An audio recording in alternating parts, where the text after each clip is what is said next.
Why are each and every one of you here? What are you doing? What is the game that you're playing? Where are your sights? How far do you want to soar?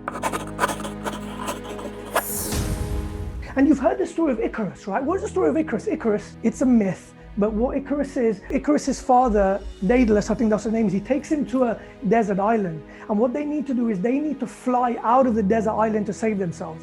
So what Icarus's father does is he builds him a set of wings, one for him and one for his son. And he puts the feathers in wax.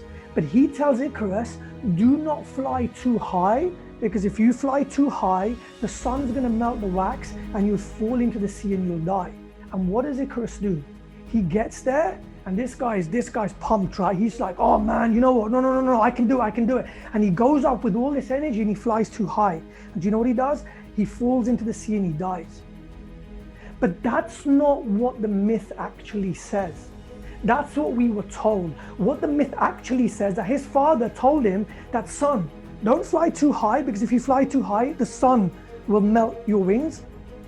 But more importantly, don't fly too low, because if you fly too low, the water's gonna get into your wings and it's gonna drag you down and kill you.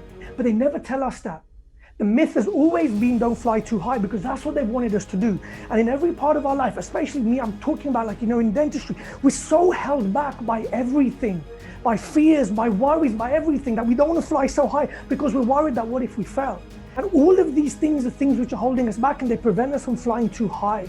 And sometimes right now in our life, what we're doing, the game we're playing, we're down here. We're playing with everyone else. I want you to just raise your bar. Right? Why are each and every one of you here? What are you doing? What is the game that you're playing? Where are your sights? How far do you want to soar? And I want you to drop every single fear out and understand that you've got a gift right now. And I want you to play life at the top.